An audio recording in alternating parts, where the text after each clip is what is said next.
Carlos Deutz. Le numéro 21, Joaquim Suarez. Le numéro 22, Ignacio Alvarez. Et le numéro 23, Gaston Mirest. Au commande, nous saluons bien sûr le coach principal, l'italien Rodolfo Ambrozzi.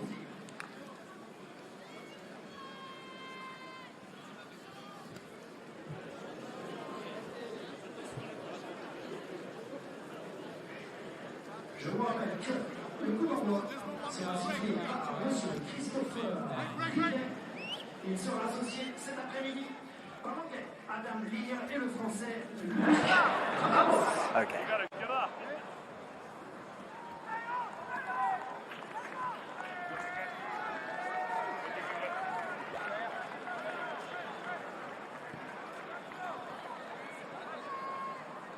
Okay, time on, please.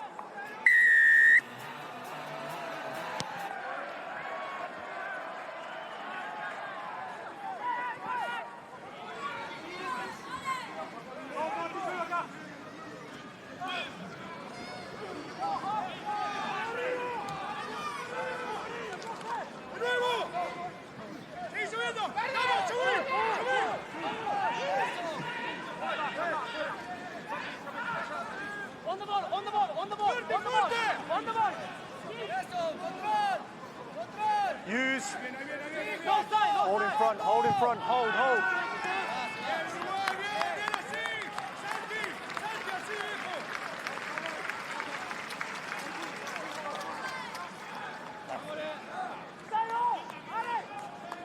On you, please, yes, please.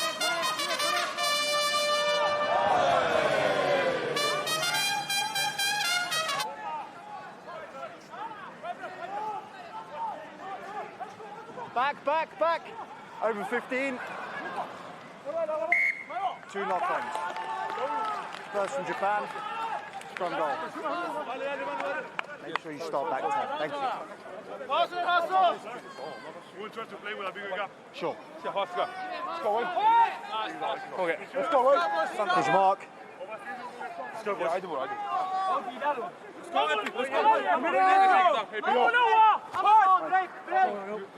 Jabba high. Go for it. Stop, boys, go! Crouch! Bind! Set!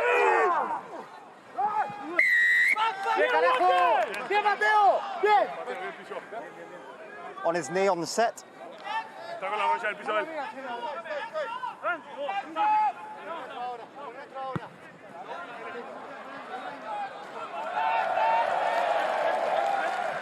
Clear numbers, please, sir. Step out. Clear number, please. Yeah. Clear on numbers, please. 5. 9.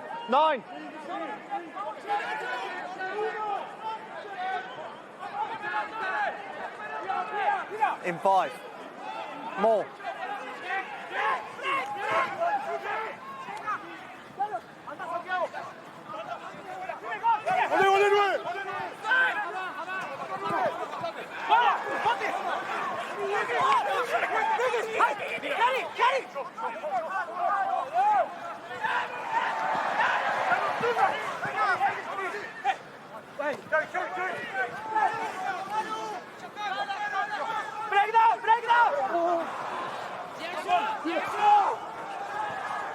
Advantage over for knock on.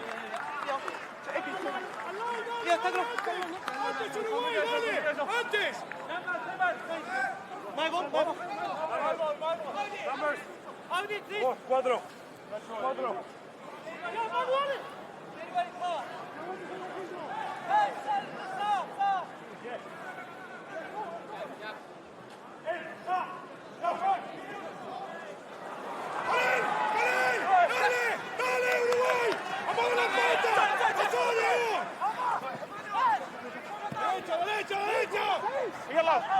Dale, Santi. ¡Armate!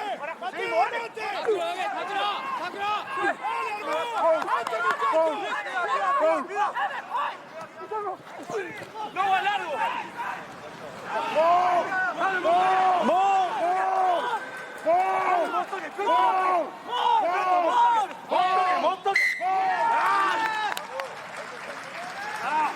too much, too much. Nice! Oh, perfecto, el pase online.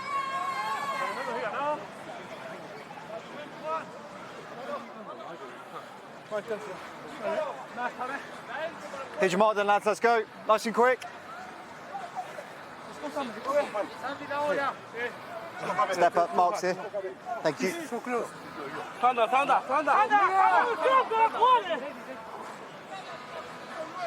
Come on, boys. Block.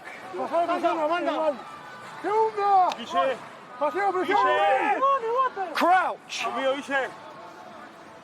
Bind. Set.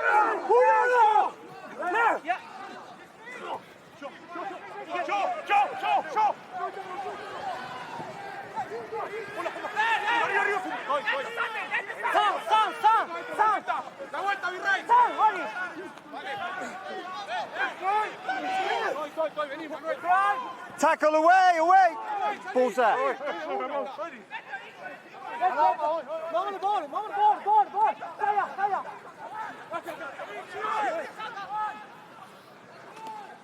Just hold in front. Hold.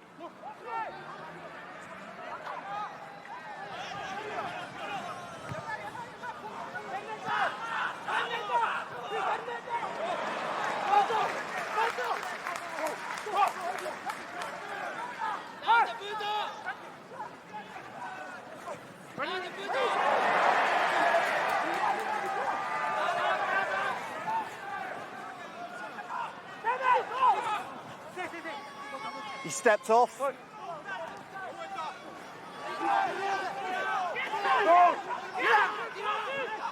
No, you ran into him.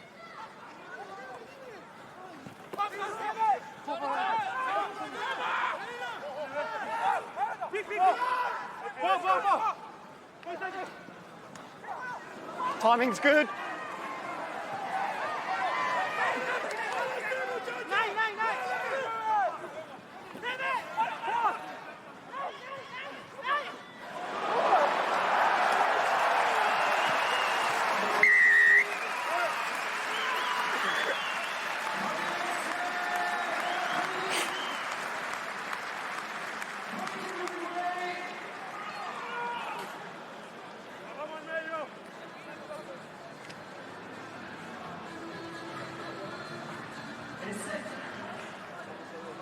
Just so you know, I can't see a shot clock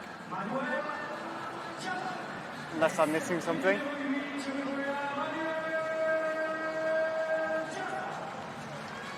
Okay, timekeeper, can you keep us aware of time? Tell us 30 seconds and 15 seconds, please.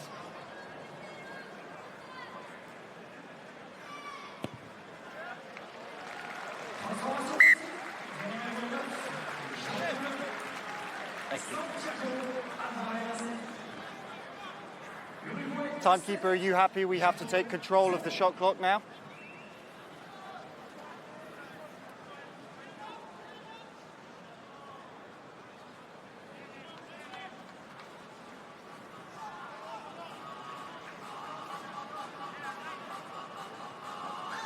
Okay, don't worry, we can control it on field. So Al, give us a hand.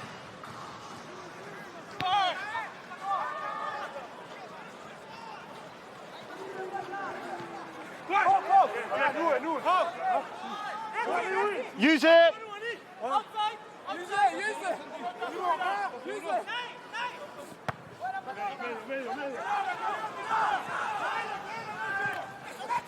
Advantage. Knock on, offside. In front and you've kicked the ball back. Offside.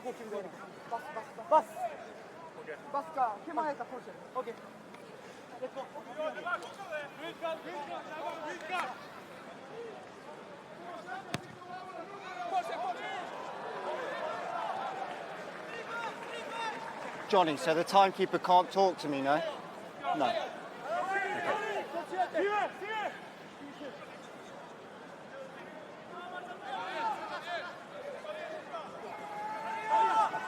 Always moving, play on.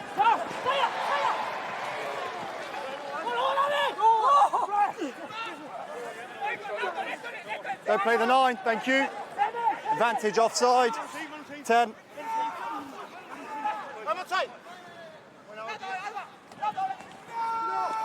Attempt to wrap.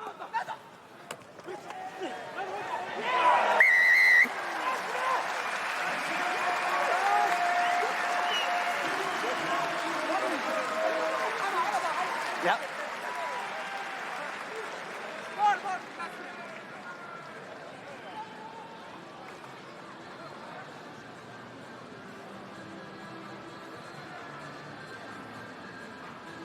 Thank you. Okay, yeah, I know exactly which one you mean. Thank you. It's a PK only anyway, wasn't it? What was his number again? Just remind me.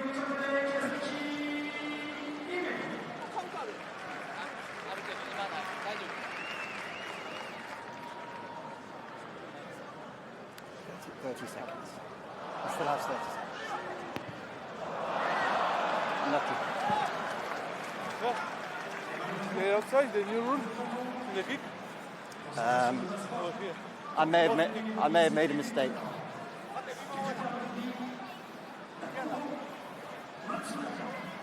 Left? Yeah. Hey, Mike, yeah. Yeah.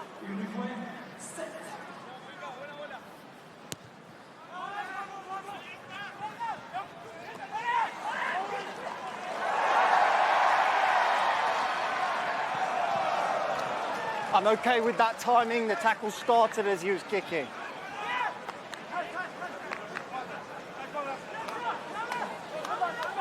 Japan, line's yours, line's yours.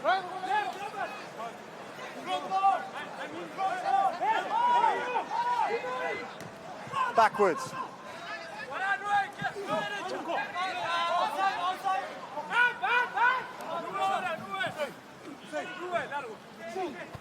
Inside 9. Use it.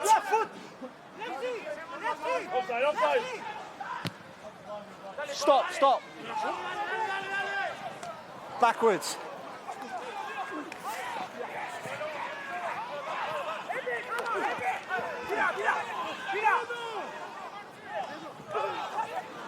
Up, up.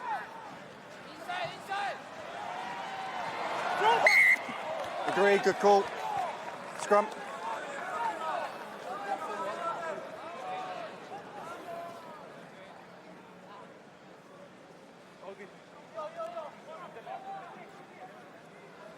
Off the tee there, and he's got to regain it for that drop kick like we usually see in sevens. Okay, but go. back Nice to the and quick. kicking game. Uruguay, that's twice they put the ball in the air, and their wingers have done a fantastic job regaining possession. You can see that once they get on the front foot, Uruguay really want to play in the outside channels, but that pass effectiveness is really going to be a forefront in this game for Uruguay. If they can stay on the front foot, put the ball in front, they've already shown what they can do to manipulate this Japanese defensive line. You saw the number 10 there, Matsunaga for Japan, and I mentioned at the outset, they're without their captain and their go-to number 10, Tatsukawa, who was injured late last week. Just could not get that ball to go off the tee, and the 2 points, the difference in the match now. The scrum here for Japan. Indication there once again with the knee, the infraction there on Japan. Temefusa just having a hard time keeping his feet there. That's twice that the referee has notified him that his knee has hit the floor. We'll see what kind of adjustment he wants to make. Does he want to get his feet a little tighter, more shoulder width apart so he can have a little better balance, or he'll talk to his lock maybe about a different bind. But as soon as there's pressure, right, you can see his knees are going straight to the ground, and that's got to be cleaned up if Japan want to continue their great set piece. In 5. Set piece here. Pushes on. Uruguay, they're ranked 19th in the world. Japan currently 14th. And 2 other sides that you and I will see here in this doubleheader in our next match, Tonga and the United States. They're right in between those 2 sides. U.S. moved up 3 last week after their win over Portugal. However, they still trail them in the world rankings by percentage points. Uruguay trying to get the push here. There's that tight head prop. Tommy Fua making the stop there. Spun free, little look off to the outside, trying for the offload there. Did not connect. You heard Ridley, it was backwards, so all good there. No need for the restart.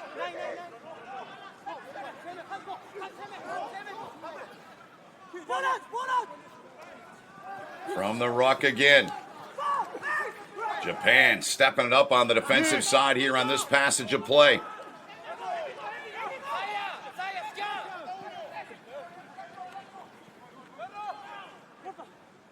Use it. 14 and a half minutes have expired. 7-5. Uruguay is on top here. Leave now. Playing it on the floor. You're on the floor, you're out the game.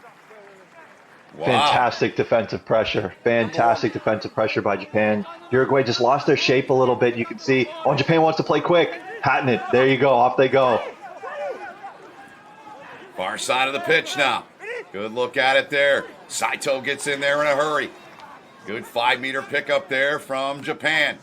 Spun free. Heavy run there. You can hear that clear as day down on the pitch.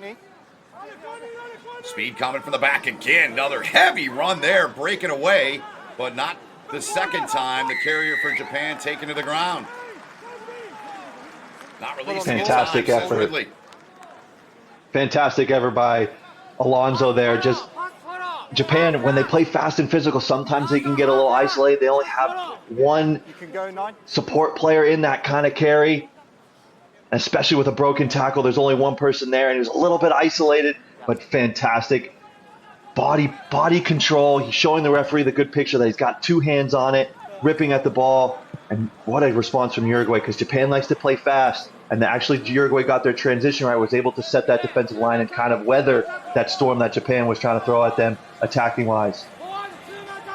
Trainers out for Uruguay. A little cramping going on, it looks like there. Looked like the calf being worked on of their player.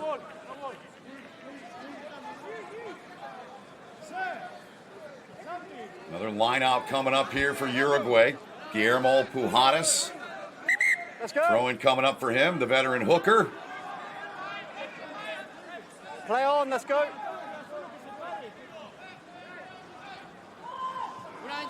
More.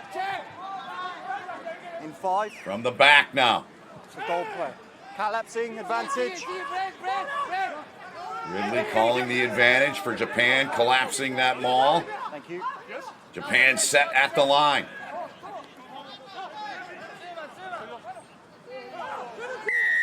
Ball is batted to the turf. And we'll come back and reset here, the advantage being played.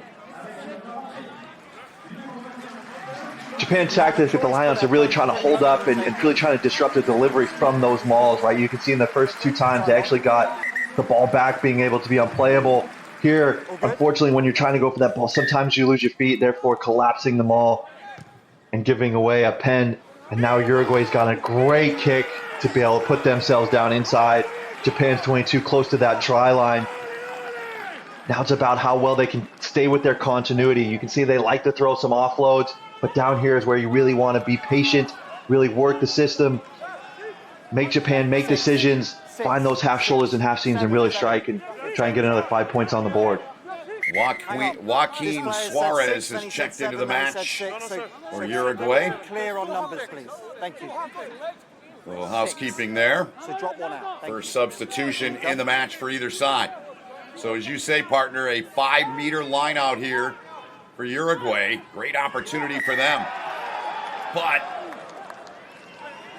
that is not what they wanted there. 10, start 10, start 10. No, looks like the jumper and the hooker definitely were on different pages about what the setup was, where they wanted their movement. And you can't have a dummy throw as the hooker. As soon as you're going to throw the ball and it's got to come in. And now Japan gets a short arm and kicks to relief pressure. So an opportunity wasted there potentially for Uruguay. Up in the air, Japan trying to grab it. They couldn't. You pushed 14. Yeah, you can't play the ball man in the air. Yep. You can see that was a great little chip and chase by the 14 there. You know, he just understood that there was a nice little pocket of space just behind that counterattack, or sorry, that kick chase defensive line, and just puts it on the left boot, and it's actually greatly weighted.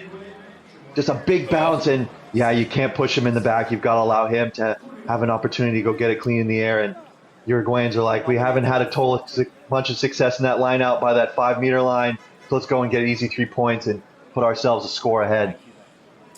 Yeah, they will do just that. We'll hit the 20th minute. teed up and set to go, looking to extend the lead to 5 points here. 23-meter kick attempt.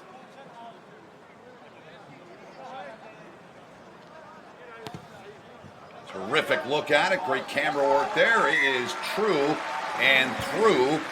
So now Eddie Jones and his men down 5 again. Here's a look back, Zach.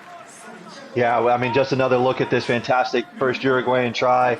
I mean, that all came from their ability to just play fast and not allow the Japanese defensive line to get set. And the same thing here with Japan. So I think that's a really good key to this game, is the team that's on the front foot and really playing fast. They have the ability to then manipulate that defense and really get in behind. Good kick there and good speed getting down there by Naikabala, Jone Naikabala, they're 14. Use. Speed to burn he's got plenty of it. 9, use it. The 9 is Santiago Alvarez. High kick here. Short kick and contested up in the air, and this one is going to be brought back. Yeah, the forwards in front of the ball never actually retreated, and that's just an error from Alvarez there. Didn't quite get all the boot on the ball, kind of undercut it. A little fat, as we say in golf, and just unfortunate now that that results in now a Japanese line out inside their half. I was just going to say that the Japanese have been ones that have been kind of more ill-disciplined here, but right there, the turn of the tide, just not a great kick, and the forwards not retreating. Japan has a great opportunity to put more points on the board here. They sure do. Good throw. They get up. They get it down. Under the arm there of Shimakawa, one of their flankers. Number 7 in there, somewhere in the entanglement of bodies. Sorry. Yeah, referee saying that the Uruguayans playing the jumper from Japan played on his arm and not actually going to the ball, which you cannot do. And now Japan, we'll see what they'll go here for. I mean, the scrum twice didn't get what they wanted to. Let's see if they'll go to the corner again to try and get a driving maul or a quick tap and play to the big forwards. Well, they go to the latter. Here's a look back at what you just talked us through. Yeah, you could see he was going for the ball in the air. Just unfortunately, his hand and his wrist area just gets onto the forearm of the Japanese jumper. Here we go. In 5. 5-meter line out once again for Japan. Looking to tie and potentially take the lead here. 22 minutes nearly into the match here. Okay, look to use it. Saito at the back, the 9 for Japan.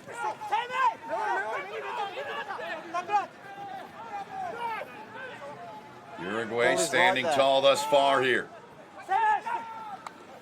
Japan, their first try came in the 10th minute. They're close, but they're still a couple of meters away from the try line. Saito looks left, but goes right. Little point there saying, I'm coming your way. They go right, out over the top. Beautiful ball. A terrific play. They get it as close as they can to the middle of the sticks for the conversion attempt. And it's Junta Hamano, the left winger, that gets it down. Textbook backs play by the Japanese there on display. Just a really good job holding that interior of Uruguayan defense and then unleashing this man around the corner for another 5 points for Japan. Uruguay did a decent job of trying to slow down that maul, but looks like the TMO potentially may have seen some foul play here. Maybe a arm around the neck, something that he's brought to his attention. Let's look back here, Zach, and see if we can. And the pass is clearly forward. Okay, thank you so much. Oh, forward. No try. Forward pass, scrum down. All right. Hugely unfortunate. Hugely unfortunate. They did everything they needed to guarantee themselves that try. But again, that pass effectiveness is just such a critical thing when you're under pressure and you're inside the opposition's half. But what the Japanese can really take is, like, they've created these moments, right? If they start executing at the level that they hold themselves to, they can see what they can do to this Uruguayan defense. Yeah, just great manipulation. That short line from the 15 held that last defender. But unfortunately for the 12 there, just fell away from the pass, and therefore it just ended up going a little bit forward. So a huge, huge swing of momentum here. Japan had the match tied, but not so fast. Bind. TMO stepping in, Set. catching that forward pass. Stop. Before the match, we said there has to be a clear distinction between set, stop and control, and then the ball. We're not getting that stop and control. So once we call set, we need to have some balance. Please, let's go again. Just get it right. Here's your mark. That's fantastic communication from the referee about the picture that he wants to see from the front rows. Currently, they're kind of jostling and never really getting set and stable, and he really wants to see this scrum nice and stable to then see a true contest. It's a great communication from our referee.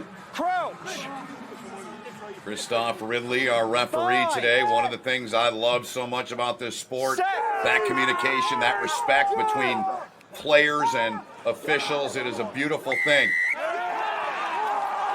Bringing it down, and Japan, they're going to get it back here right around the 5-meter line here, Zach. Yeah, that's the scrum we're expecting from the Japanese here. Their number 3, their tight head, was able to stay on his feet, got some real good ascendancy as far as his body angle and his body position. And that Hang on, guys, what are you doing? pack for the Japanese really putting their muscle on display here and really getting a good pen inside of Uruguay's half. And they elect for going for 3 points. Yeah. Just dominance there. Yeah, you can just see the Uruguayan front row, their butts just getting up in the air, collapsing down, boring in, giving the picture to the referee that they did not take that pressure stably and actually collapse the scrum. So well done by the Japanese, kind of weathering that momentum shift, being able to put their muscle on display and getting themselves a shot at 3 points. Are you surprised they're kicking here and not taking the ball where it was? I am a little, yeah, it's intriguing because, you know, they just got a really good opportunity in this previous phase where they had a maul, had 2 dents, were able to then manipulate and then almost score in the corner. So I wonder if Eddie Jones is like, hey, I just want 3 points here. We're actually starting to get momentum, actually be able to push them back defensively, and we can really gain some pressure in that sense. And let's just get points on the board and get a good 25 minutes under our belt here. So the penalty kick up and through right down the middle by Takuro Matsunaga. The fly half for Japan. It's a 2-point match once again. We were at a 2-point differential in the 10th after Jimeno scored. They had issues on the conversion. And once again, a 2-point match. It's 10-8 Uruguay here in the late stages of the first half.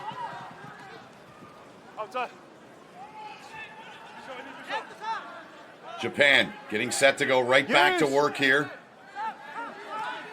Saito spun it free, got it back. Inside. Use it, 9. And go to the boot here.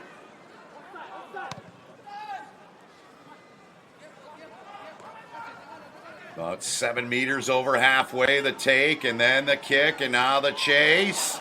Japan, though, gets there to break it up, and they get possession back here. Here they come with some speed. Good take there and good return there by Matsunaga.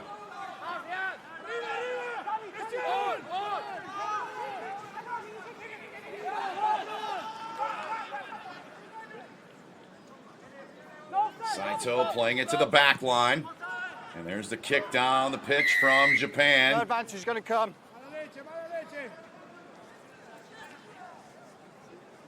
Tackled him in the air. Interesting little tactic there. Yeah, interesting little tactic there. In the previous phase, you could see Derns didn't quite take it all the way to the 22 and waited for the Uruguayans to come and get him, so therefore they could have the ball inside the 22 and potentially clear it out and not have this counter-ruck decision. But Okay, when you're ready. yeah, what the referee's saying is the Uruguayan winger there just happened to touch the Japanese fullback while he was in the air. Can't do that. Got to wait for his feet to get to the floor. A little bit of a 50-50 call there, but the referee clearly saw a picture that gave him the decision to give a penalty away there. Yeah, always an area of the sport where they're really closely monitoring that. So now, Japan here, they've got possession here with 12 minutes remaining here in the first half from Chambery, France. Ben Holden, Zach Test, and our crew from World Rugby on the broadcast with you here today. Clear release. Releasing, says Ridley. Number 8 there. Himano not showing a clear picture to the referee that he had released the tackled player. You got to show either palms up. You got to show a window of separation between you and that ball carrier before you can then go and try and steal that ball. Did not give that picture, and that's just untidy. You know, because he's isolated, but he never gets his hands off of that ball carrier there. I mean, there was an opportunity for Japan really to put pressure on the Uruguayan back three, but ill-discipline relieves that pressure. You saw there in the middle of your screen the head coach of Los Teros, Rodolfo Ambrosio. See if his team can respond after the penalty kick from Japan a couple of minutes back. His side still with a 2-point lead. It's 10-8 here into the 30th minute here.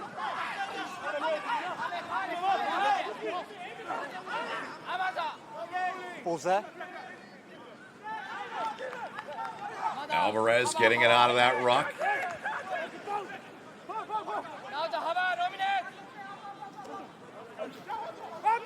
Japan getting there quickly. Good job getting down to make that tackle there. Ulavidi, the number 4 there for the Japanese. Uruguay pushed back a little bit here for where they started this possession. Backed off. Japan, good speed, good work on the defensive side of the ball. Bang down the pitch there, and that's where they'll spot it out. What a kick. I mean, Alvarez. especially from the middle of the park. Yeah. I mean, what a kick. Yeah, I mean, the shape's just not going the way they want it to. I mean, again, they really try and manipulate defenses by short lines and out the back. But just a great little pitching wedge there from the 9 to punch it into the left corner. And it was a 50-22. So if he kicks it inside his 50 and lands inside the 22 and bounces out, they get possession back. I mean, that is fantastic work from Mr. Alvarez, putting his team on his back and giving them a great opportunity to go score with 10 minutes to go. Backwards. But a miscue and a mishap here on the line out. So a second opportunity here in the last 10 minutes gone awry for Uruguay. Now Japan with some speed over the line. Massive pickup here for them. Right in the middle of the park now. They come at you in a hurry. Great attacking platform they're in now, trying to break through again. Saito plays it outside. They got some help out there. Support on the way. And Japan, they get this one in. And this one should be good to go. Hamano, who scored earlier, but it was called a forward pass, gets this one. And this one, Zach, puts Japan up. Yeah, the Japanese just putting a whole lot of pressure at the line out time. Commentators cursing that Uruguay had a great opportunity. Japan said, hold my beer, I'm coming in now. Great little miss pass there. Cut out 2 forwards, really chopped that Uruguayan defensive line in half, and then gave Hamano his redemption there, being able to then go score in that right-hand corner that he got denied earlier. But great stuff from Japan. That's how they wanted to respond in these middle 10 minutes of this first half, is put pressure on Uruguayan set piece, play fast, play physical, find the space, attack it quickly, and put points on the board. Yeah, the try that was called off was in the 23rd. Not this time in the 32nd. And Japan with a 3-point lead, trying to make it a 5-point lead, but they can't, as that kick missing to the right side. But they're up by 3 here in the 33rd minute, and a terrific response from them to get the lead back here on this beauty here, Zach.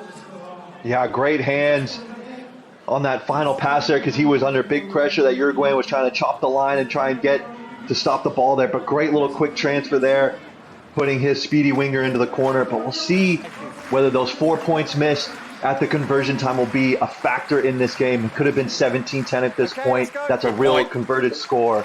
We'll see if that 3 points is going to be enough to give them the edge in this 80-minute match. Yeah, great point by you, partner. That's a very good point. Now, You've knocked it on the floor. Uruguay, they knock it on, down on the floor, as you heard our referee, Christoph Ridley. Luke Ramos, one of the ARs. Adam Leal is the other work in this match here today from southeastern France. Doubleheader, Tonga and the U.S. They'll play shortly after the completion of this one. It's too much. Not until we have control.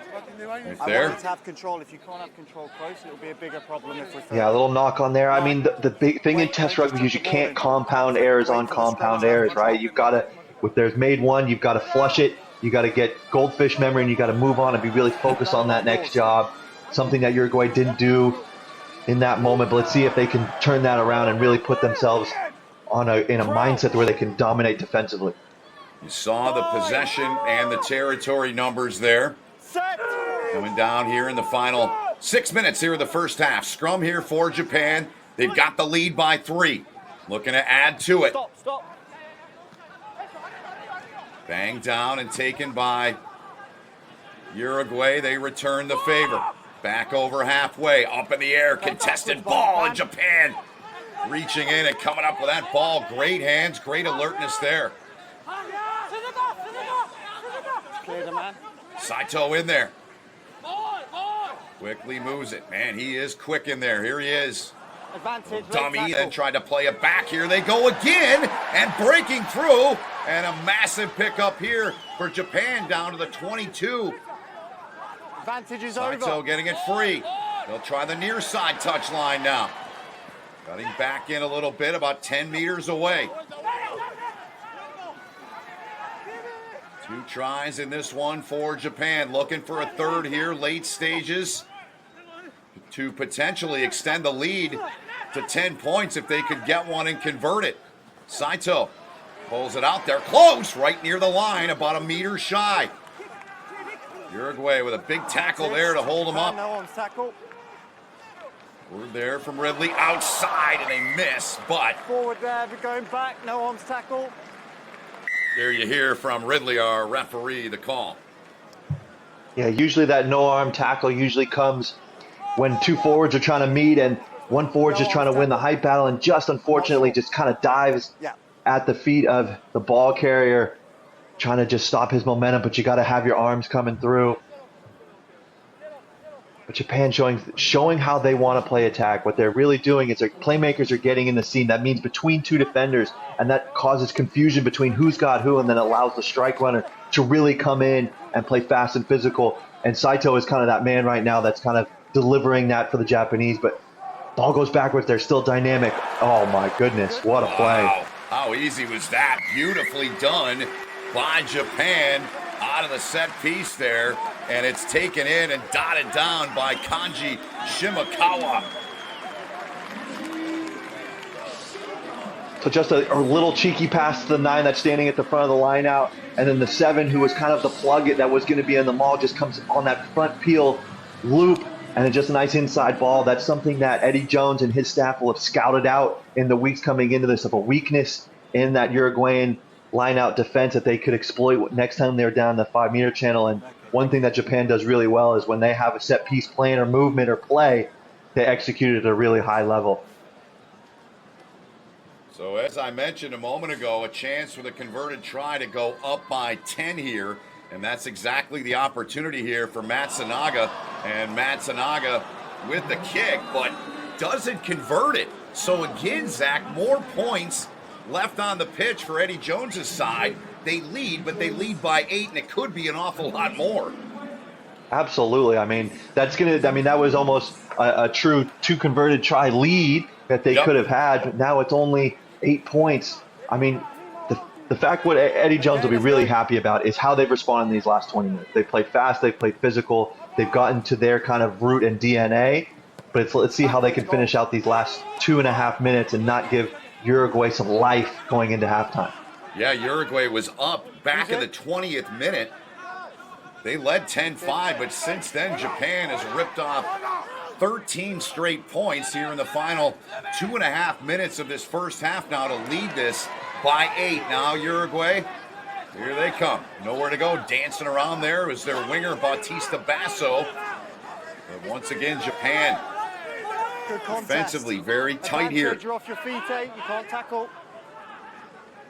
Alvarez gets it out. Trying for a break, trying for the offload, but the ball goes to ground. 8 is on the ground. He's out of the game. He's made a tackle. There you hear from Ridley. He's made a tackle. Yeah, not what the Japanese had wanted. They had really shut down Uruguay's ability to go forward. That's what you want on attack, is your ability to go forward. And the Japanese were doing a really good job there. They had a fantastic counter-ruck that really slowed down and stopped the shape that Uruguay was trying to do on another error. Oh. Japan coming away with it from inside of their own 22. Sent back to Uruguay. Now they'll pop one and give a chase here. Can they get to it? Up in the air, and a great contest for it. And they come away with it. What an effort to get that ball for Uruguay, but it's intercepted and taken away. But they're going to come back, Ridley blowing the play dead. Because I didn't see it that clearly. So we're going to go to the TMO here. So if it is, we can restart for that take, I believe, Zach, that was up in the air. Am I right on that? Yeah, he's just looking at how well that contest happened, whether or not the Japanese player was actually in the ability to contest for the ball, or whether or not he was just going to take out the flying Uruguayan there that had an incredible take. I mean, what bravery in the air. Or we'll see if there was more of a... Ooh. Can we have a freezing point when the gold player catches the ball? Just looking at the contest there, seeing if it was fair and no one was putting in a harmful situation. Both are looking at the ball. Both are trying to high point it. I mean, yes, the Japanese man bails out at the last second. But Japan player there even looking to catch the ball. I'm just seeing embrace for a collision with that goal player. I agree. He's not seeing the same thing. He's not in a position to make a fair contest. It's I agree with that. He just wipes him out in the air. It's a yellow card, isn't it? It's a yellow card. Yeah, I agree with you. Thank you. Happy? So what the referee's saying there is, yes, the Japanese player initially was going up with two hands trying to look at the ball, but as soon as it came to the real, that contest moment, put his head down, closed his eyes, wasn't really in a position to catch that ball, bracing himself for the contact, which you can't do. It makes that contest unsafe, and therefore it's a yellow card to Saito, and that's going to be critical loss for Japan, as he is their main guy. He's their little magician in general in the middle of the field. We'll see what adjustments Eddie Jones can make at halftime to replace that. Yeah, you took the words right out of my mouth, Zach. And I mean, any yellow is never potentially a good thing, but when you lose a player that he's the conductor of that thing, he's the guy that makes it go, and that's going to be huge. And they'll have about 9 minutes thereabouts when the second half begins, still without their starting scrum half, Naoto Saito, given the yellow here in the 39th minute. Can you just confirm the mark? Yeah, we'll see what he likes to do, whether he'll shift his 10 up to the 9 position, bring his fullback into the 10 position, how he's going to change his back line to account for the loss of his little general in the middle of the field. What a loss. I mean, the way this game was going, it was kind of really headed in Japan's direction. Sure was. One little ill-disciplined moment there, all of a sudden now breathes huge life into this Uruguayan side. 3 points, now only a 5-point difference potentially going into halftime. Big kick here. 8-point lead for Japan.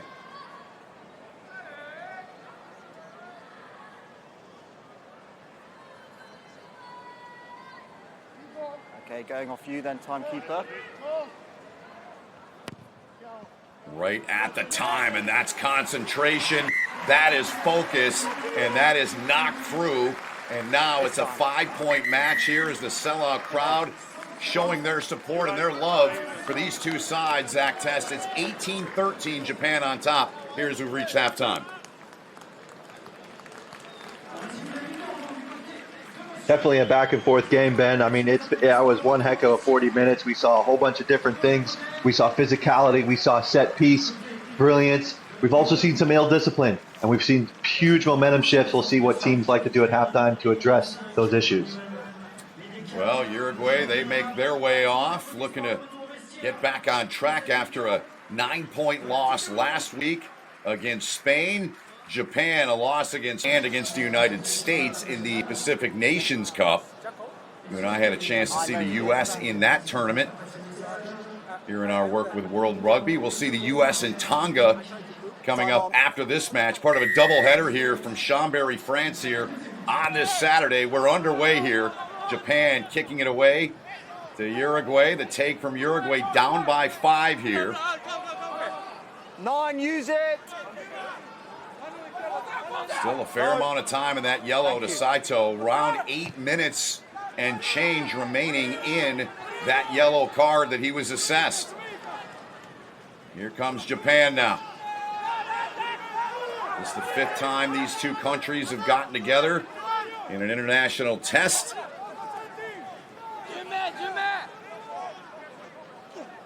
First time in 2 years. They last met June 25th of 2022. So let's get a look here, Zach, and see if we can decipher what Japan, can you tell what Japan's done with their alignment here offensively without Saito? Well, I mean, straight away you can see that there's confusion on who should be at the breakdown, who's going to play that 9 role. I mean, those first 3 rucks, you can see everyone kind of looking around, couldn't play fast because there wasn't the 9 there. And now they can't box kick. Now it's going to come down to kicking it off the toe. Good take and a good return here from Uruguay. 26, 27 meters away from the try line. Dangerous territory here. Got to stay in the field of play there, and a nice job by the ball carrier there to keep his body momentum going the right way so he wasn't forced into touch. Now Uruguay playing a man up here with Saito in the bin. There's the time, 7:10 and counting, upper left of your screen, and our score bar here, our score box. 10. Quick restart here for Japan.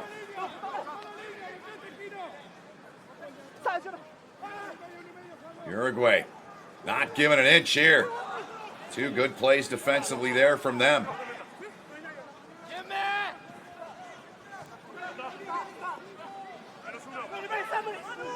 Don't play the 9, don't play the 9. So right now, Okay, they've you're got out now, 19. Matsunaga in there. Hold. They're 10, working as their scrum half, does Japan. And the kick finds touch. And you can see what that's kind of done to the Japanese flow. I mean, they're not able to play fast. They're not able to manipulate the midfield. They really like to get their 10 in the pocket and either pound it down the field or put a contestable up in the air. And those last 2 kicks really weren't to the standard that they're used to, and it allowed Uruguay to really put pressure at the breakdown, be able to put pressure on their counterattack. Let's see how Japan's forwards can respond at this lineup. Throw in here for Uruguay. Pujadas, Guillermo Pujadas, their hooker. Got the ball at the back. Don't change. Good push. Trying to keep it together. Pujadas on the right side of the entanglement there. Now they play it back to halfway. Speed coming from the back. Got a runner outside, tried to go inside.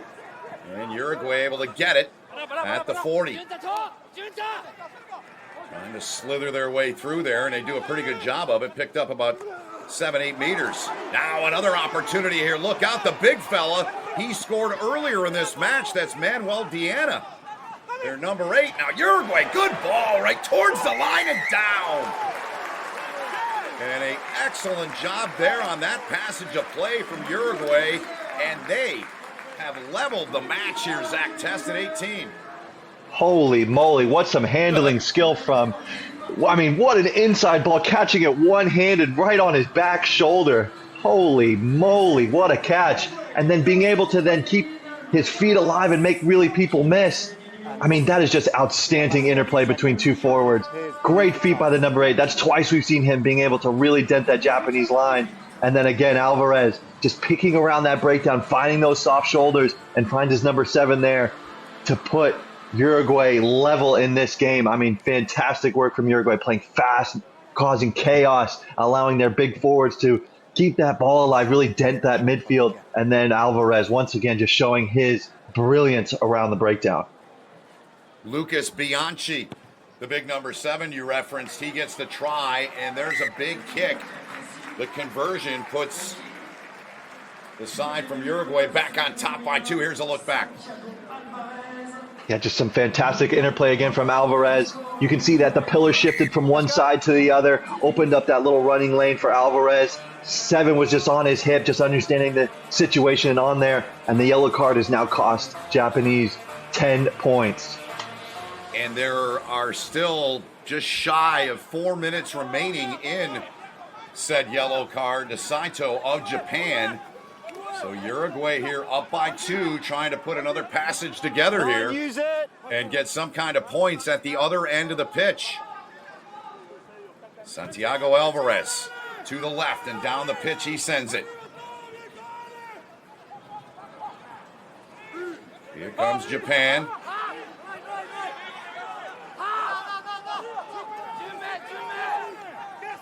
Not much doing there. Matsunaga, the 10, playing the 9 with Saito in the bin still. Coming up on just 3 minutes remaining. Japan would love to possess it here and get through it, get him back into the match. Trying to keep this ball away from the Uruguay side here. Tackle away. No. Voice there is our referee, Christoph Ridley. Luke Ramos, Adam Leal are the ARs today. You hear Ridley there, advantage for the knock-on. It's turned over by Japan. That's just an error of attention there by the Japanese, and not a great attacking phase from them. A lot of one-off runners, right? And the Uruguayans standing tall, slowing that ball down, not allowing Japan to play how fast they want to play, and just making the breakdown an absolute mess. Great stuff from them, and then just an error of attention there. I mean, ball hit him right in the hands, which just took his eyes off it, trying to understand where the pressure was coming from, the defensive line. Great first 6 minutes from Uruguay. This is exactly what their head coach would have wanted. How are they going to respond with a person in the bench? How can they win these first 10 minutes of the second half and put themselves in a place to have the ascendancy going into the second half of this game? Saw the two head coaches. First was Rodolfo Ambrosio, the head coach of Uruguay, and Eddie Jones there, the second, 64-year-old Aussie, Japanese descent. Eddie Jones, first year as their head coach. He was with their side back in the 90s as an assistant. He's been all over the world coaching, and currently ranked 14th in the world. Let's go, lads. Here's your mark. Coming up on 2 minutes remaining in the yellow to Saito. 2-point lead for Uruguay.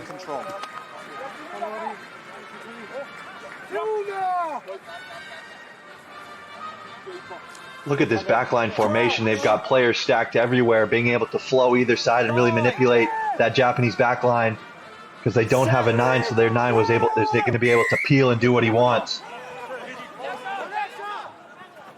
So after the call there from Ridley, little tap and go from Uruguay. Alvarez been so good as the 9 for the club in the gold kits. Out of South America. Japan trying to come away with a steal, and they're unable to.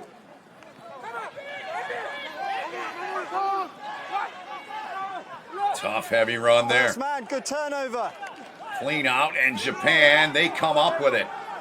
Great job by them in the ruck. Final minute left now in the yellow. To Saito, they'll get him back. That's a hook, no problem. All players on their feet. Japan diving ahead. Tough run there. Use it. Played back in the kick there. We knew that was coming here. Under 40 seconds to go in the yellow card now to Japan. Popped over the top, chase on, but it's taken back there by Japan. Here they come now. Little dummy, then the ball played on, and trying to kick one behind the defender, but it went right into his hands. 20 seconds to go now in the yellow. Diving on the ball, emerging. Ball from Ridley. Diving in there, coming off the feet, he says. The penalty goes the way of Japan. Yeah, especially under pressure as the attacking side. When the defenders are trying to counteract you, got to ensure that you're giving good pictures to the referee, that you're staying on your feet. You can't dive off the floor and just try and steal the ball and maintain it for yourself. You've got to give them good pictures. And just a little error on who was going. They just ran into each other. That one really hurts. That's going to be some sore shoulders and elbows tomorrow. Oh, he probably wanted more of that little chip kick as they were really on the front foot there. But great counter ruck from Japan. Now they're inside the 22. Can let their forwards go to work. And the time is up in that yellow card to their 9. Naoto Saito. So you got to be happy if you're Japan in that regard, Zach. I mean, they only give up the converted try. Could have been a lot worse, so they keep it at a 2-point differential here, getting Saito back now. Okay, still under pressure, advantage still on. Advantage being played. No advantage going to come there. Always under pressure. There's a word from Christoph Ridley, our referee. Yeah, Sir Ridley there just commentating the game for us, Ben. He's doing an outstanding job so far. But that's just, Japan would have wanted a whole lot more from that line out. Clean ball, but just the transfer between the jumper and the plug in that maul just didn't go according to plan, therefore a knock on, and they didn't get the opportunity to drive that over and really show their muscle. But I mean, if you're going to have an error, you might as well do it on the 5-meter line of your opposition and force them. It's on the 15. Slapping the ball, number 4. Oh, so what they're saying is during that maul, there was a slap down, which is an intentional knock on, which gives away a pen. Fortunate for the Japanese there, not what Uruguay was wanting. And the call goes against, you heard Ridley say, number 4, the lock, Ignacio Doty. So Japan, Saito's back in now, and they're in primetime position now to try and get the lead back in this match. Down by 2 here as we approach the 52nd minute in the match from Chambery, France. He's in the middle. Saito back there. Looks like he's trying to get his hands on the pill, and he's got it. Under as well in the middle of his body there with both hands, plays the ball outside, getting to the line and getting it down. And just like that, the impact of the 9, the impact of the penalty on Uruguay, and it's now Japan back on top by 3. I mean, the impact from Saito, I mean, he was literally on the field for 11 seconds, gets involved in that maul, making sure that they win it back because the Uruguayan lock had his hands on, and just reading a great attacking picture there, understood that he had the numbers where the ball needed to go on that attacking space. Fantastic impact from Saito coming back onto the field. Unfortunate for Uruguay, they had an opportunity where they could disrupt that line out, but ill discipline of that intentional knock on really forced them to be still on the back foot, and with Saito back on, Japanese side takes advantage of that situation. So Matsunaga's had a tough day on the tee. You see his numbers. 1 of 4 kicking it. And a big kick here would put him up by a try at 5, and you get a good look at it. And this one is off the mark. Again, their captain, Tanakawa, was injured last week, so that's the reason he's not playing. Here's another look at the try here, Zach. Yeah, just again, Saito just recognizing the space. He's got people flowing onto seams and spaces, and he's able to then identify the best place to put the ball and put his team on the front foot to go score another 5 points. Eddie Jones will be happy with that response. Only giving up 10 points on the yellow card, but then having his maestro come back on the field and really ignite their attack once again. This is going to be a big 30 minutes on who can regain that momentum. And the try for Japan there, put down by their winger, the right winger, Jone Naikabala. Ball's there, it's your own player. 23-20 is our score. Japan right back with it here. Use it, 9. Okay, everyone in front, wait, stop. Some subs starting to come in. He's onside. Deanna has checked out for Uruguay, replaced by Carlos Daus, wearing number 20. That's in 5. More. Uruguay trying to go to work here in the set piece here. Ball's here. Goal to floor, that's goal to floor.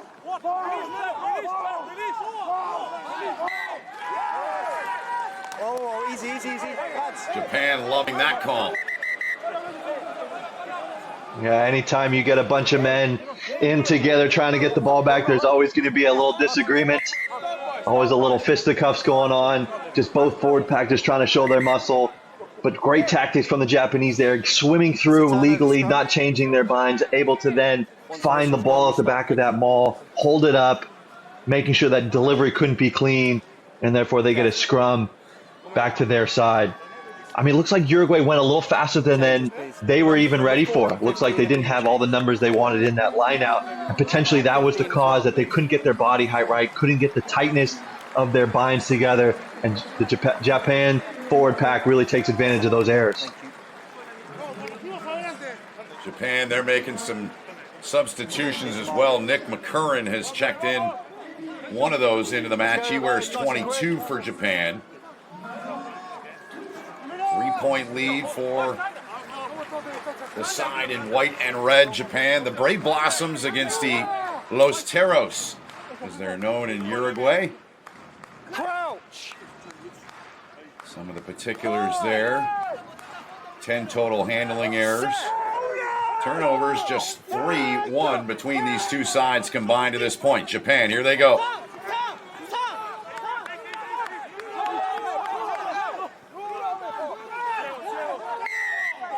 You cannot jackal that ball with him there. Ridley with a call.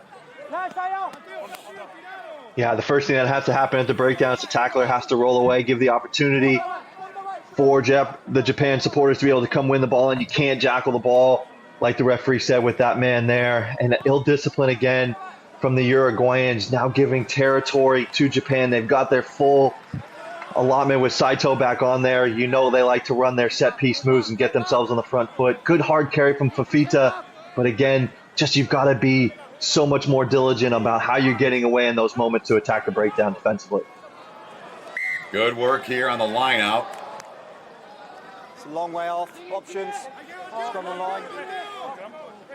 Yeah, not straight there from the Japanese hooker. You've got to play it basically from the mid point of your player's face. You can't have it go anywhere outside. That's going to be deemed not straight. Let's go. And kind of back-to-back errors by both teams. You know, we're starting to get ourselves going in this second half.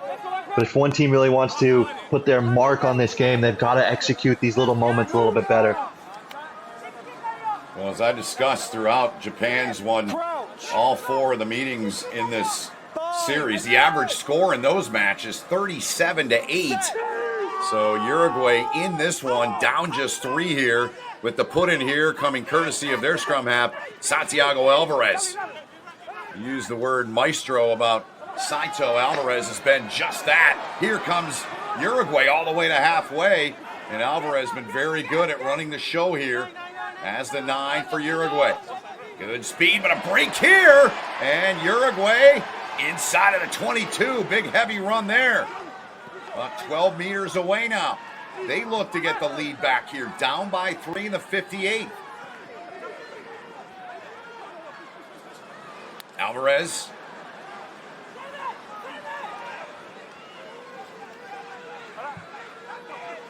Use it. Gets back into it again.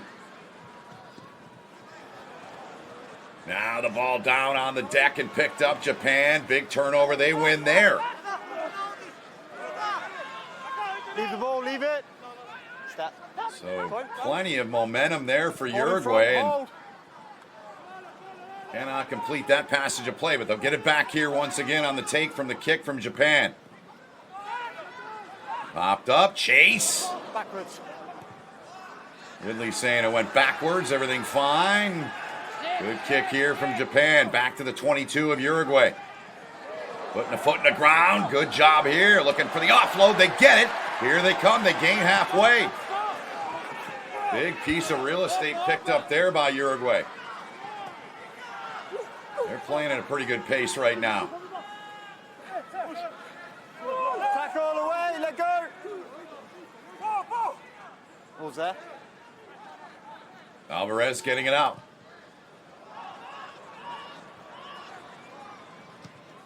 Japan will send it right back down. Okay, he's chaser. Back and forth we go here. He's always retreating.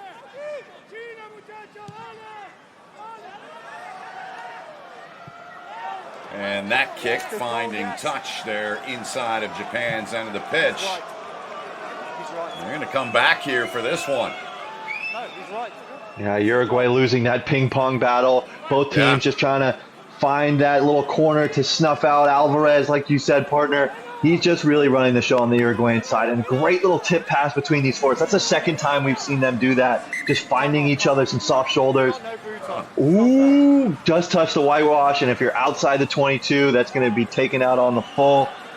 And Uruguay just probably 3-4 inches from having a really great kick and winning that ping pong battle. But it's interesting tactics from Uruguay. They're really trying to test this Japanese back three and seeing how well they can kick and find these corners because they've kind of won these aerial contests. So it's interesting to see how they'll continue that over these last 20 minutes of this game. Sometimes that's about the only way you can stop Saito is he loses a tire. I mean, that man has run those treads into the ground, how much ground he's covered in these 50 minutes he's been on the park. Him and Alvarez, I mean, these two have just shown absolute quality from the 9 position, how they can put their team on the front foot and on the back. It's been a lot of fun to watch here, and we got really coming up on the 4th quarter of this match here, approaching the 61st minute here. Saito in there, short little ball inside. Uruguay there, standing up the ball carrier. Ridley saying the tackle was made. Saito in there, Uruguay thinking they've got it, but they don't. And he came in there too early. Did Carlos Douse there on the 9, Saito. Yeah, I got to play the game on your feet. Referee just saying, like, you're crawling on the ground. I can see your hands on the floor. If he potentially got his hands on a supporting player, he might have had an opportunity to then counter-ruck that ball. That's where Saito lost his tire.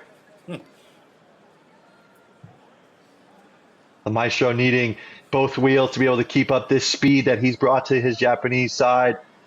Another 3 points for Japan, just trying to extend that lead to 6 points and make it a little bit better in the last 20 minutes of the game. But again, Ben, we got to go back to that 6 points that they lost to the conversion. Is that going to be the game changer here if Uruguay can put a converted try?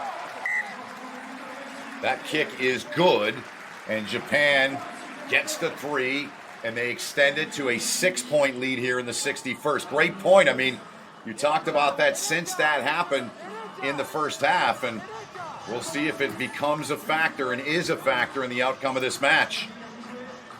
Be interesting to see if Uruguay stops kicking this kind of ball away. You know, there's kind of a couple of times they've lost this ping pong battle. They allow Alvarez to kind of get going and be able to put his forwards to have those small ball shifts. They've been actually doing really well offensively. So let's see if they potentially might change their tactics with 20 minutes to go. Use it. 26-20, Japan on top.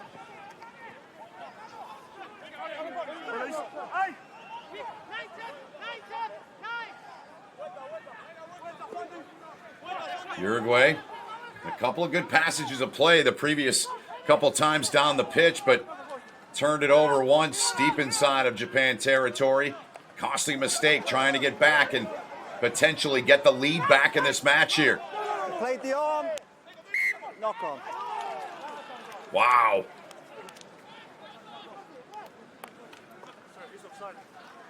Interesting there. The referee must have deemed that he was onside, was able to then take a moment to kind of take a step forward and play that arm of the 9 there. Really unfortunate for Uruguay. I mean, what a great ball carry from Savoie there. Just really got his side going on the front foot. If they probably had that next phase going, probably would have gotten another dent, and then we're able to then shift to those outside channels. They've got some really dynamic backs. Yes, they do, and Japan's got the ball here. He's off his feet and he's played the arm. I'll give you time to get 10. Off feet, played arm. So he got some help there from his AR or the TMO that he wasn't onside and then played the arm, which is a full arm penalty offense. And now Uruguay can really show what their muscles need to do. They've had a little disruption at this line out. What are they going to go to? Are they going to go to a front ball, which is nice, easy to win, or are they going to try and look to have some manipulation with maybe a peel or a driving ball? It'll be an interesting tell here what their tactic is inside this 22. Japan's leader, Eddie Jones, looking on. Big moment here in the match in the 63rd, the line out here. Pujadas to throw in. They get set. He's got it at the back under the right arm. That's 1-9. Trying to come away with it and get in there and take it was Alvarez. He had a better option there. They get it out. Alvarez looks right, now looks left, plays it left. wrestled down there, the carrier for Uruguay. Ball's there.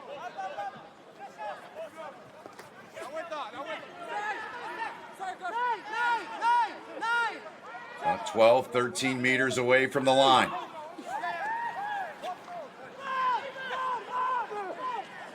More. How about this push here? To floor.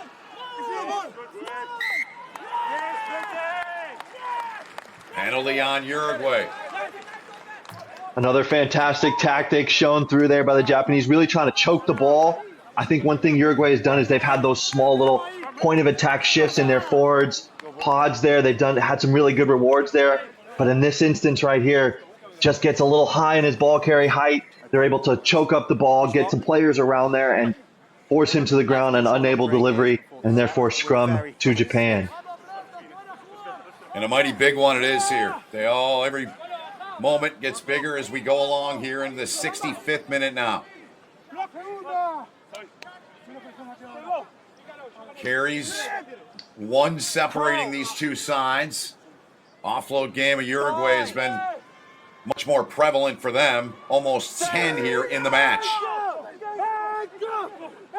Yes, 9. Saito at the back.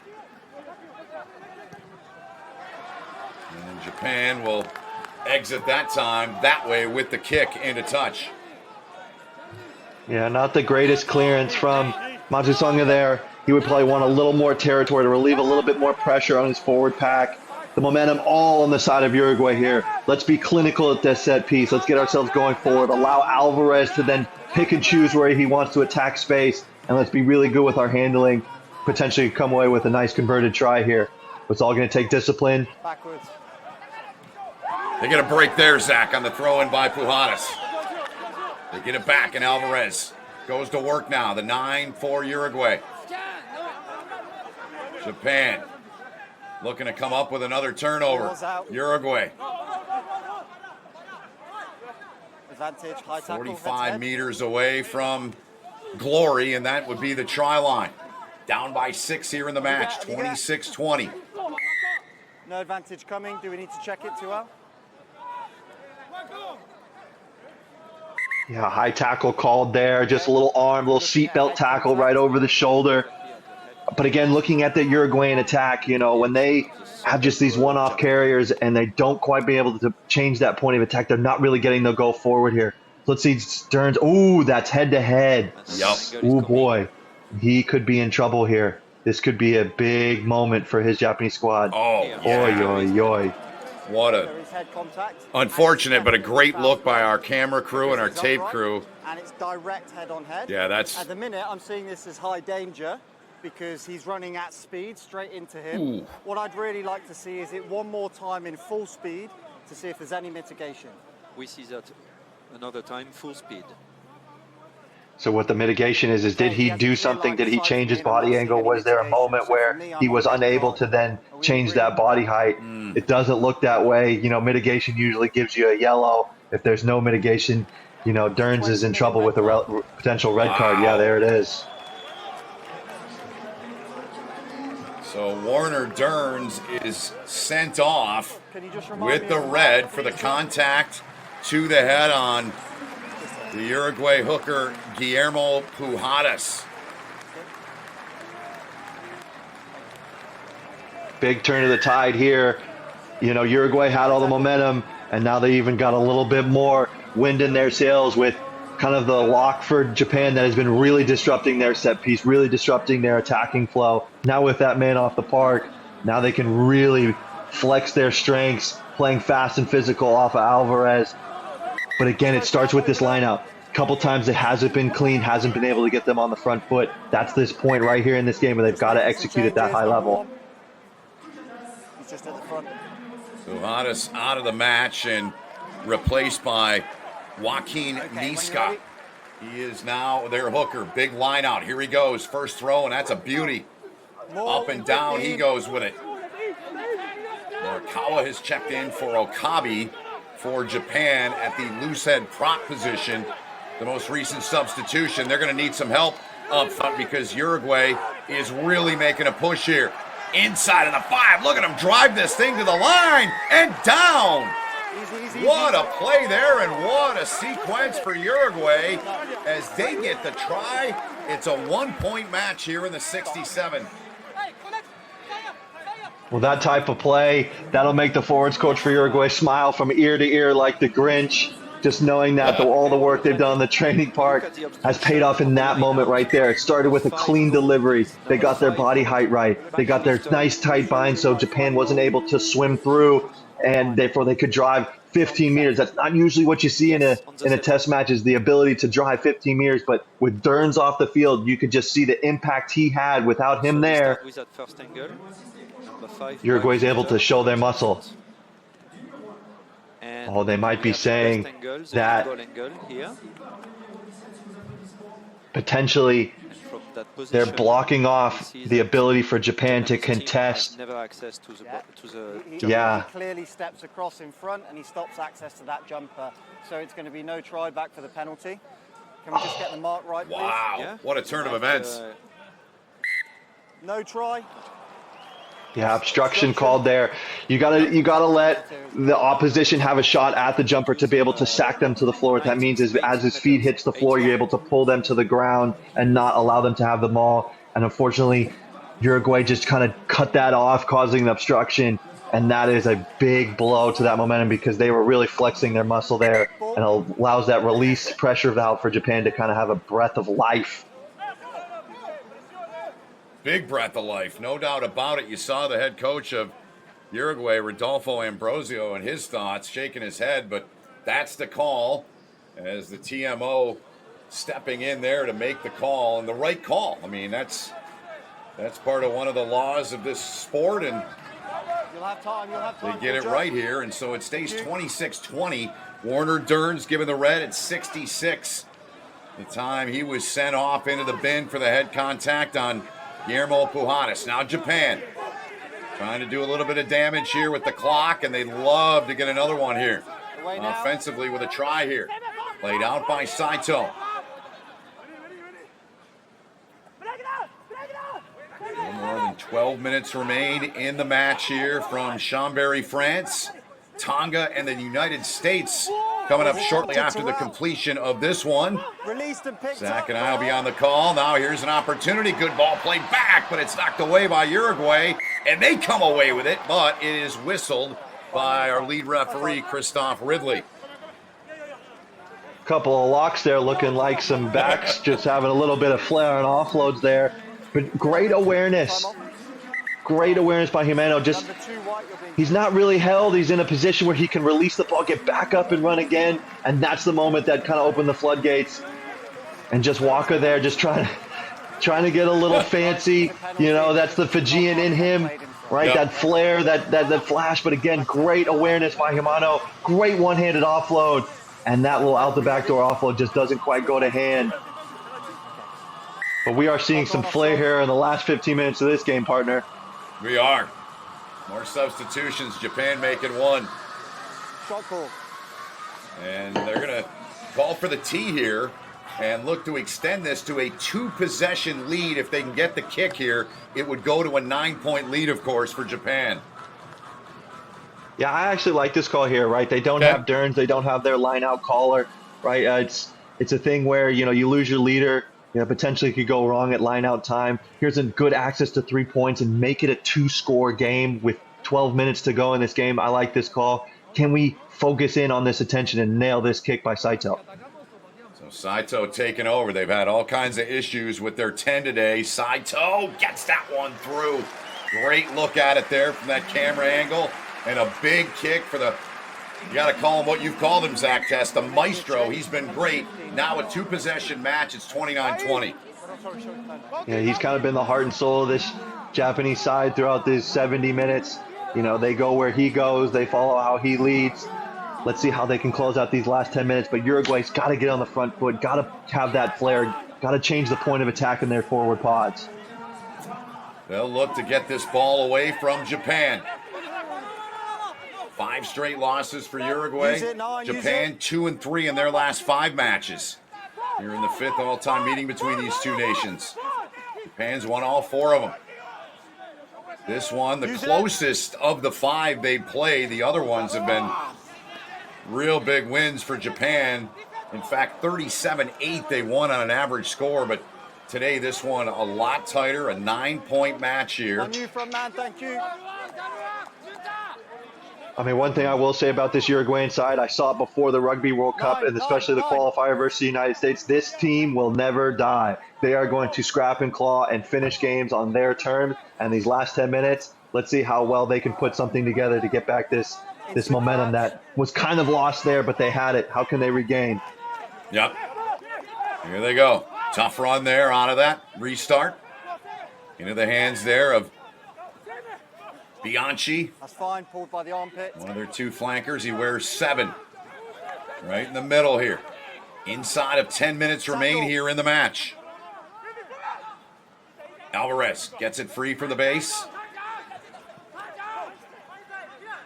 Japan holding up nicely here so far. To the right goes Alvarez. Heavy tackle there.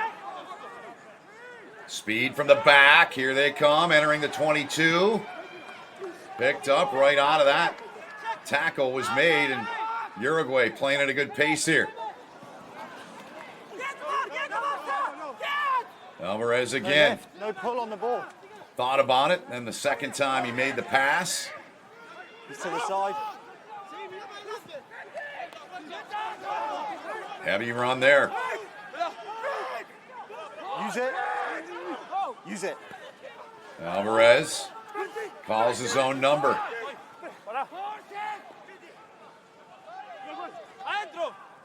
Japan gets in there, getting a piece right away there, slowing the runner. Uruguay will take this, trying to pound him down, grind him down here. Get a try and a conversion that would get them to within 2 if they can do so. Carl Amarillo, their fly half, picked that one up. Alvarez.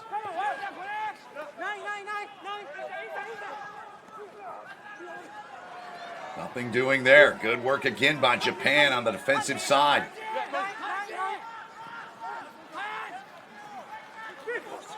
Not much territory gained here, Japan. Their line's been good, their speed's been good here, and this defensive set for them. They moved them back a couple of meters here now.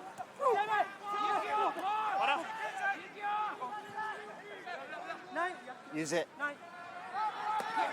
Played out of there by Alvarez.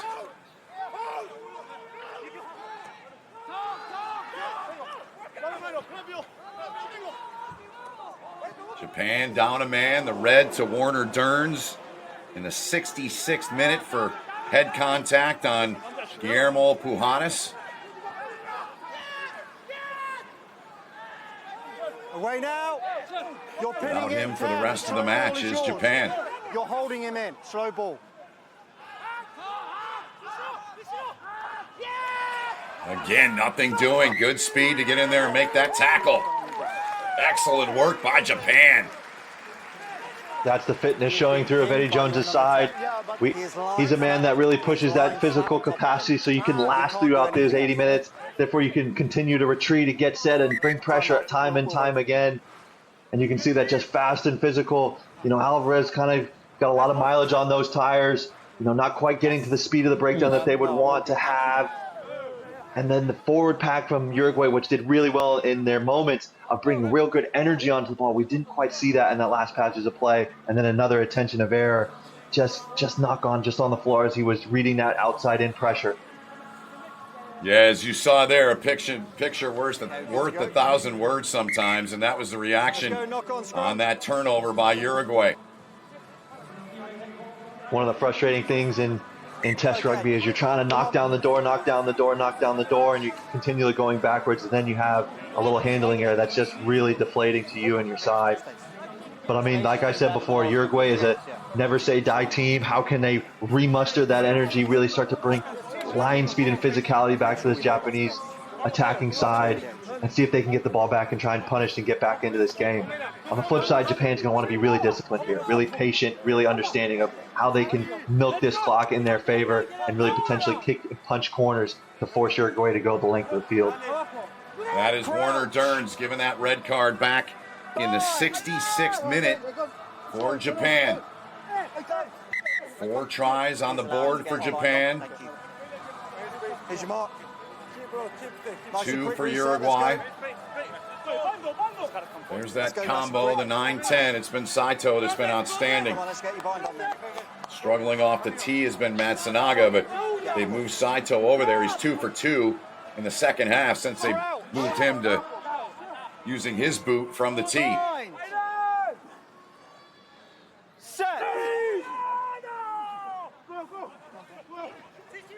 In and quickly out goes Saito. They gain halfway by about 5 meters. Saito. Japan would love to get another one here. Trying to issue the knockout punch, so to speak, here. Leading by 9. Kick through, chase for it, but they're not going to get this one. Never onside. But as you heard Ridley, never onside. Yeah, that's just fitness levels for me, Ben. I mean, that's just not having your attention, not being quite fit enough to be able to then retreat back onto that onside line, to be able to then bring that pressure. I mean, that's just the discipline that'll kill you kind of in this little witching hour. We're here in the last 10 minutes of a test match. That's the stuff that you got to get right to be able to close out or get yourself back into games. And Japan's going to do is they're going to milk this clock. They're going to take their time on that 45 seconds of the kick shot clock. Make sure they can nail this, put a 12-point margin between them and their opponent.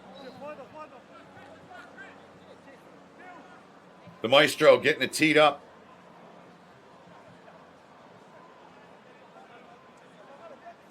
Converted back in the 69th as well to put this match at 9 points. Toe meets leather, and Saito off the post. So Uruguay gets a break there, keeping it at 9. Still 2 possessions. Japan with it back at halfway. But Japan turns it over, not releasing in time, says Ridley. That's the moment. That's the moment Uruguay needed right then in that place. They needed to get the ball back with enough time to kick to a corner, get their forwards, get going forward on a driving ball, allow their backs to get on the front foot, get a score on the board, and then potentially win that restart. But again, it goes back to how well Uruguay can win this lineout. Saito, just a little bit of a hooky kick, hits the pole. So unfortunate. And then it's kind of chaos after that. Looks like he hit it well, just leaning as if the driver's heading into the rough. Time off, just hold the throw. Body English. Getting those boots tied back up. Down to crunch time here. Time is off here. A second shy of the 78th minute. 10-8, the line-out story. Uruguay has won that. Each team has lost a couple. Big one here. Uruguay executes. Ball at the back here. Final 3 minutes here in this match. Sideways. Alvarez is right there. Wants to pull it out. Letting them keep the push going, though. Still pushing. He's bound in. He's bound in. Play off. And it spits out of there, and it comes free to Japan. Pressure coming here from Uruguay. But Japan breaks it. Big run over halfway. Great ball. This one's going to go in, and Japan will put it down. What a turn of events there. Dylan Riley puts it down, and Japan's up 14. Exclamation point, Mr. Riley. Take a bow, Mr. Walker. That was all your hard work at the line-out time. Never giving up, never changed his mind, staying in the fight, waiting for his moment. You can see him there, sees the piece of the ball, rips it with those big paws that he has, and flicks it out to his dynamic backs. And what a stop and start. I mean, that is outstanding footwork and acceleration. Just beats his man one-on-one. That's what wings want to do in this game, is beat their man one-on-one. And then fantastic work rate from Dylan Riley there to put this game away.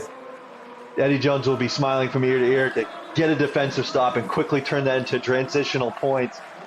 good response from Japan with only 14 men on the field. And Dylan Riley, always a threat on that back line for Japan. And it's 14 now in the final minute and change of this match. And now a 16-point match. The Japanese faithful loving this piece of artwork here, Zach Test. Yeah. Mudasenga hasn't had the best time off the tee, but that doesn't matter when it comes to his fancy footwork. Great in to out, kind of sitting his player down. Around the corner they go. And Waka just having a nice smile there from all of his hard work rate, getting that turnover. So Japan, 16-point lead. Are they going to get more here? Over halfway. Still on the move here. Mapsua the carry there, number 20 for the Japanese. Off feet. 16, you're just clearing Coming off the feet there, says Ridley, Uruguay. They'll kick one through and pound it down. And this one inside of the 22, finding touch. Yeah, just a little too late here for the Uruguayans. Great idea of space behind, trying to put themselves in a position where they could potentially regain that ball. But the clock is definitely against them and the score sheet.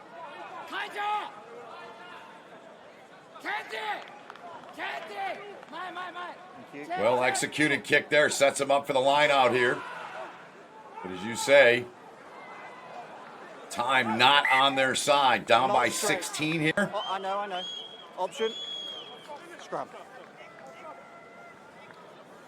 I think this is kind of a great example of kind of the tail of the tape in this game here, as Uruguay has put themselves in fantastic positions. They just have not capitalized. And against a team like Japan that is really good at weathering storms and putting points on the board when they have their full allotment, or Saito's doing his thing, or Matsusanga's doing his thing, you've really got to be critical and in your execution at those moments in a test match game. But credit to them, it's been a fantastic job by Uruguay through these 80 minutes, just not enough in those critical moments.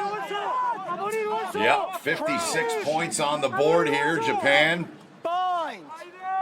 Trying to put a bow on this one here. The put in, the ball to the back, and the kick out. And that's the match, as Japan, in their last 6 matches, now 3-3, as they get a hard-fought win. They did it, too, without Derns for the final 14 minutes of this match, Zach, and they come away with a 36-20 win here today over Uruguay. Yeah, full credit to this Japanese side. I mean, 2 cards in this game, and being able to weather some fantastic Uruguayan storms and being able to stay composed and make the most of their moments. Great job to Japan. We will have our post-match interviews coming up shortly once we get the 2 captains. Expecting to talk with the captain from Uruguay first, then the Japanese captain will join us as well here. And busy day from Chambery, France. U.S. and Tonga will complete the doubleheader here. That match will start in a little more than an hour right here on the World Rugby World